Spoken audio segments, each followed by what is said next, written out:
TV5 is your school authority. We begin here at 4 with a big decision for Kansas school districts.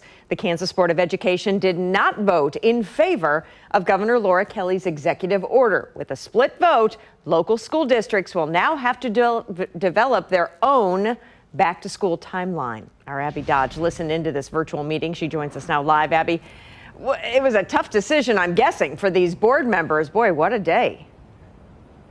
Yeah, Carolyn, it was. The vote was 5-5, so the board members were split in their decision, and now school districts like Shawnee Mission and all the other ones across Kansas don't have an executive order to fall back on when they're making their plans for reopening schools this year. The board members listened to the advice of Dr. Lee Norman before they made their remarks and cast their final votes. In order to adopt the executive order to start school after Labor Day, it needed a simple majority, which it did not get. Districts 2, 3, 5, 6, and 7 all voted no. Members who voted for the order represented districts 1, 4, 8, 9, and 10. 2020 is also an election year for the even-numbered seats for the school board.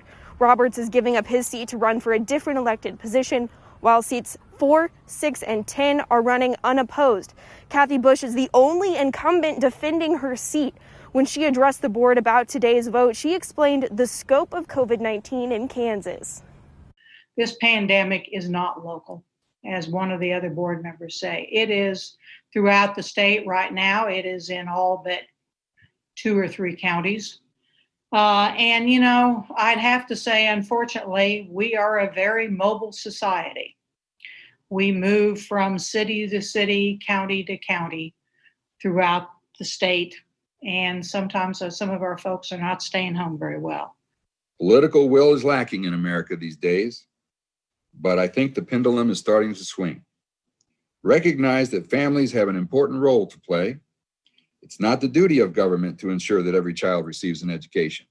Rather, the responsibility of government is to ensure that every child has the opportunity for quality education. There was a lot of talk today about local versus state control when it comes to making decisions within school districts. We'll give you a breakdown of that conversation and how Governor Kelly responded to the Board of Education's vote. That's coming up at 5. Live in Kansas City, Abby Dodge, KC TV5 News. Interesting. All right. Thank you, Abby.